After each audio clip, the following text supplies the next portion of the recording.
가장 근본적인 차이는 상위권의 경우에는 대부분이라 봐도 되겠죠. 공부를 해나가야만 하는 자기 자신만의 이유가 있어요. 이거는 뭘 사줄게 이런 외적인 보상이 아니라 그냥 공부를 함으로써 필연적으로 따라오는 그런 보상들이죠. 근데 중위권의 경우에는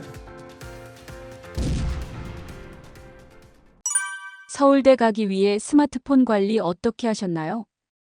일단 중학교 때까지는 스마트폰이나 게임으로 인해서 공부를 굉장히 많이 방해를 받았었어요. 근데 고등학교 때 가서는 이게 그렇게 크게 방해가 안 됐던 게 스마트폰으로 게임하는 거, 다른 거, 웹소설을 보거나 웹툰을 보는 거 이런 것들보다 그냥 친구들과 어울리는 게 훨씬 즐거웠거든요. 그렇게 해서 친구들과 어울리는 것에 대한 즐거움을 고등학교 때 찾고 또 그때 공부를 잘하는 친구들하고 어울렸다 보니까 자연스럽게 공부를 열심히 하게 되고, 이게 제가 스마트폰에 대해서, 게임에 대해서 그렇게 고민을 많이 하지 않았던 이유가 될 수 있을 것 같은데, 스마트폰 또는 게임으로 인해서 고민을 많이 한 학생들의 경우에는 스마트폰을 좀 다른 이용처로 활용하는 것을 한번 고려해 보는 게 좋을 것 같아요. 예를 들면 인강을 많이 듣는다든가, 인강을 듣는 와중에는 당연히 게임을 못 하니까요. 또는 열품타 이런 걸 활용해서 공부 시간을 기록한다든가, 당연히 공부 시간을 기록하는 도중에는 게임을 할 수가 없죠. 스마트폰을 활용할 수도 없고요. 이렇게 스마트폰을 게임 외에 다른 곳에 활용할 수 있는 활용처를 많이 찾아서 그러한 방식으로 두는 것이 스마트폰으로 인해서 공부를 많이 방해받는 학생들이 할 수 있는 최적의 선택이 아닐까, 그렇게 생각합니다.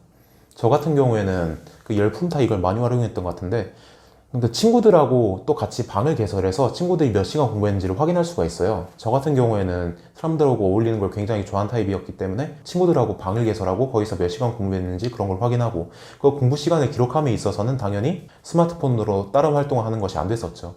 이렇게 해가지고 스마트폰을 관리했던 것 같습니다. 고1, 고2 때는 하루에 6시간 정도 했던 것 같고, 고3 때는 8시간, 10시간이 평균이었던 것 같아요. 공부하기 싫을 때는 어떻게 하셨나요?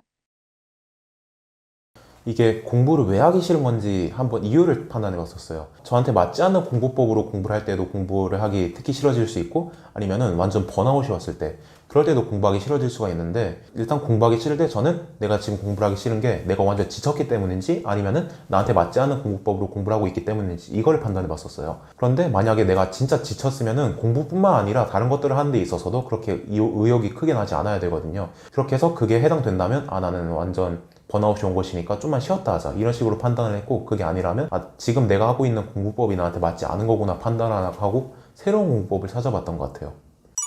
공부에 있어서 체력의 중요성은 어떤가요? 체력은 굉장히 크게 중요하다 생각합니다. 제가 중고등학교 때 했던 것 중에 가장 후회하는 걸 하나 얘기해 보라면, 제가 고등학교 1학년 때까지 고도비만이었어요. 굉장히 살이 많이 쪘었고, 그에 따라서 체력도 굉장히 약했는데, 지금 와서 생각해보면 그냥 살을 좀만 더 빨리 빼서 체력을 마련해 두고 그걸 바탕으로 더 공부를 열심히 해나갈 수 있지 않았을까, 그리고 지금까지 살로 고통을 받지 않아도 될 수 있지 않았을까, 그 지점을 제가 굉장히 많이 후회를 하고 있고, 그렇기 때문에 저는 공부를 함에 있어서 체력 굉장히 중요한 요소라고 생각을 합니다. 한 고1 말쯤부터 시작을 했는데 하루에 한 20분 정도 3점 몇 킬로씩 꾸준히 뛰었던 것 같아요. 수능 한 일주일 전까지 이 루틴을 계속하니까 공부를 체력 때문에 잘 못하는 그런 경우는 많이 없어졌던 것 같아요. 일종의 투자라고 얘기를 할 수 있을 것 같아요. 지금 당장 공부를 할 수 있는 시간을 갉아먹겠지만, 그렇게 함으로써 나중에 체력을 길러서 공부할 수 있는 시간을 훨씬 더 많이 마련할 수 있으니까, 물론 지금 당장 내가 고3인데 어떻게 운동을 하냐 이런 경우에는 활용할 수 없는 방법이겠죠. 지금 내가 중학생이거나 아니면 고등학교 1학년 이런 경우에는 충분히 미래에 대한 투자로서 운동으로 체력을 길러두는 게 좋은 선택이지 않을까, 이렇게 이야기를 할 수 있을 것 같습니다. 집중력에 있어서 중요한 건 무엇인가요? 주변에 친구들이 전부 시끄럽게 떠들고 있고 막 왁자지껄한 상태에서 집중을 하는 것이 편한 사람은 없겠죠. 그러니까 저 같은 경우에도 거기에 해당했었고, 그래서 저는 공부를 할 때 일부러 점심시간 또는 쉬는 시간에 공부를 할 때 반에서 안 하고 선생님들한테 부탁해서 야자실을 열어가지고 그렇게 저랑 같이 다른 친구들 데리고 가서 공부를 했었거든요. 그렇게 공부를 해나감에 있어서 환경 굉장히 중요한 요소이고, 공부를 열심히 잘 해나갈 수 있는 그런 적적하고 자신에게 맞는 환경을 만들어 나가는 것 역시 굉장히 중요한 요소다, 그러한 의미로 그 문장을 적어내렸던 것 같습니다. 저 같은 경우에는 주위 사람들의 영향을 굉장히 많이 받는 편이었기 때문에 주위 친구들이 전부 다 공부를 열심히 하는, 공부를 잘하는 이러한 친구들로 구성이 되어 있어야 될 것 같고요. 그거 외라면 일단 조용히 해야 되겠죠. 시끄러운 환경에서 공부를 할 수는 없으니까. 그러고 이거는 좀 욕심일라나 싶긴 한데, 모의고사 수능 시간표와 동일한 시간표로 구성이 되어 있어야 될 것 같아요. 실제로 저희 학교는 고3 2학기 때부터 수능을 준비할 수 있도록 수능 시간표와 동일한 시간표로 운영을 했었거든요. 그에 맞춰서 모의고사를 풀어나가고 제 실력을 체크하고 또 약점을 발견해서 고쳐나갈 수 있었죠. 바로 이러한 것들이 제가 생각하기에 공부를 해나감에 있어서 최적의 환경을 만들 수 있는 요소라고 볼 수 있을 것 같습니다. 공부란 무엇이라고 생각하시나요? 이게 타인들로부터 인정을 받는다? 전 이게 곧 자기증명이라 생각하거든요. 아, 나는 여기까지 해낼 수 있는 사람이야. 이런 거에 대한 증명인 것이죠. 아까 말씀드렸다시피 모의고사 성적표에 99.9면 이렇게 적혀 있는 거를 제 자신을 증명할 수 있는 수단이라고 생각했어요. 그렇게 해서 자연스럽게 나는 내 자신을 증명해야 되고 그 증명은 이 성적표로서 완전히 마무리를 할 거야. 이런 식으로 생각했던 것 같고 이게 궁극적인 동기부여가 되었던 것 같아서 그런 문장을 책에 적었던 것 같습니다. 공부에서 성공한 사람들을 많이 만나보는 것들 이게 최선의 방법이지 않을까 생각해요. 저 같은 경우에는 운이 좋게도 혼자서 그런 동기부여를 찾을 수 있었지만 그게 힘든 학생들이 굉장히 많은 것 또한 사실이고 그런 학생들의 경우에는 공부를 열심히 한다 했을 때 어떠한 이점이 올 수 있는지 자기 스스로는 몰라요. 그러니까 당연히 공부를 열심히 할 수가 없는 것이겠죠. 그렇기에 공부를 잘했을 때 어떠한 이점을 가질 수가 있어. 이런 거를 실제로 그걸 성취해본 선배들이 와서 알려주는 것이 그런 학생들에게 있어서는 공부의 동기부여를 찾는 데 큰 도움이 될 수 있겠다. 이렇게 이야기할 수 있을 것 같습니다. 서울대를 가고 깨달은 상위권과 중위권의 차이는 무엇인가요?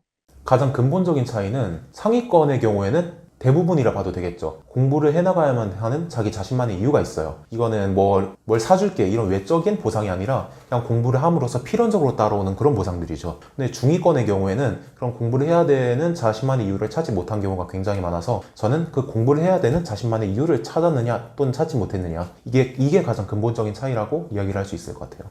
중학교 때까지는 공부를 잘한 사람이라는 시선과 인정이 당연했으나 고등학교 때 잃어버림에 따라 그의 중요성을 알아서 다시 한번 되찾아보자. 이게 제가 공부를 해야 되는 자신만의 이유를 찾은 과정이고 그 과정에서 다른 어른들이나 부모님의 개입은 없었다고 확실히 말씀드릴 수 있을 것 같습니다.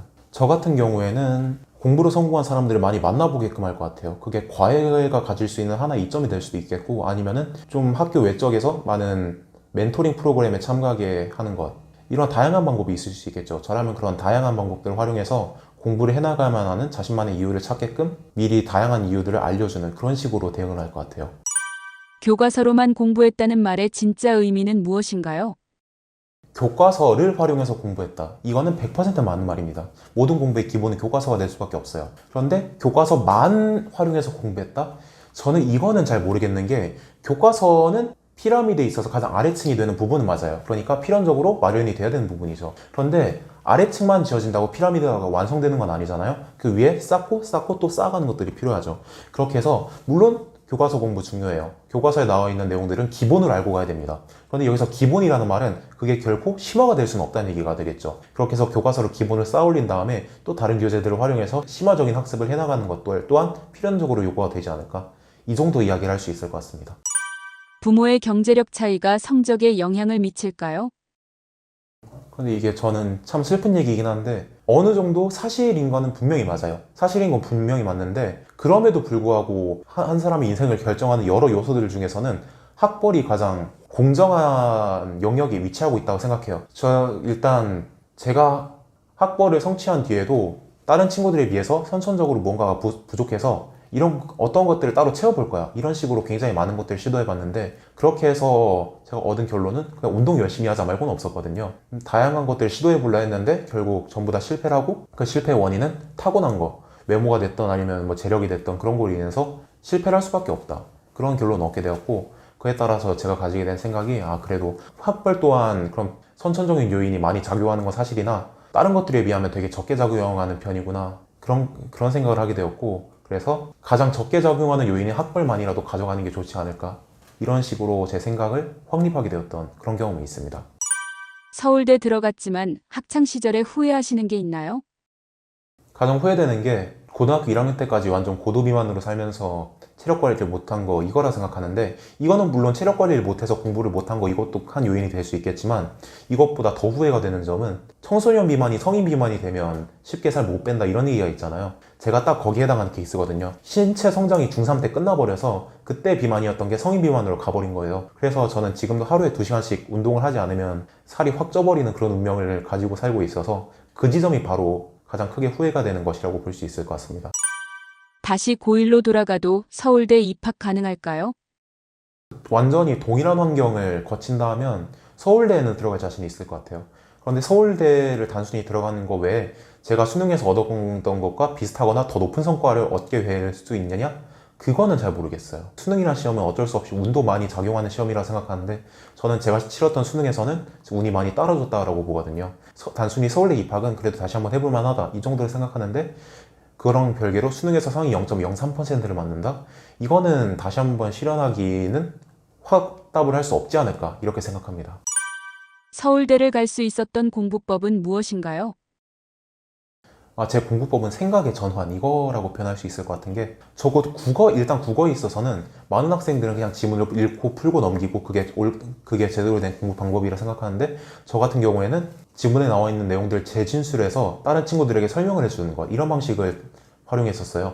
당연히 많은 사람들이 활용하지 않는 저 자신만의 방식이지만 그게 분명히 도움이 되었던 것 또한 사실이고 수학 같은 경우에도 답지를 보면서 그 답지를 따라서 문제를 풀고 끝내는 게 아니라 여기서 제시된 풀이가 왜 여기서 제시된 풀이대로 풀어야 되는지 다른 방식으로는 풀 필요 없는 것인지 다른 방식을 탐구해 보는 것 이것 역시 다른 학생들은 활용하지 않는 저만의 방법이지만 그로부터 저는 큰 도움을 받을 수가 있었거든요.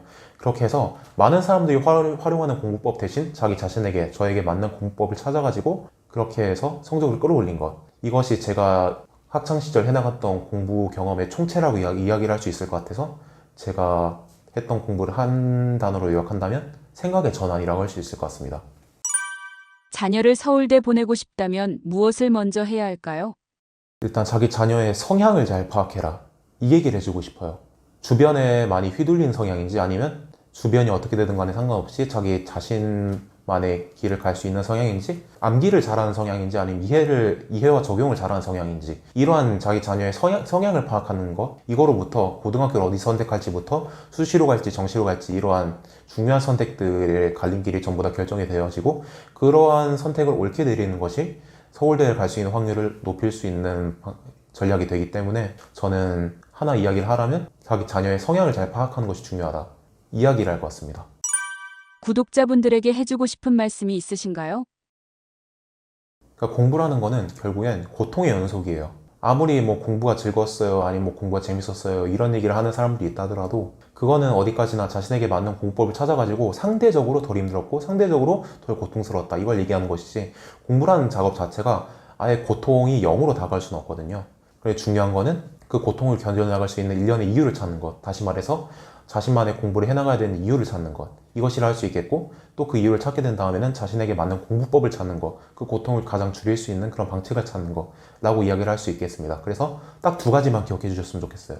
첫 번째는 공부를 해나가야만 하는 자기 자신만의 이유를 찾는 것 그리고 두 번째는 자기 자신에게 맞는 공부법을 찾는 것 딱 이 두 가지만 가지고 가셔도 이 영상에서 제가 얘기한 내용들의 대부분은 가져가실 수 있을 것이라고 그렇게 생각합니다.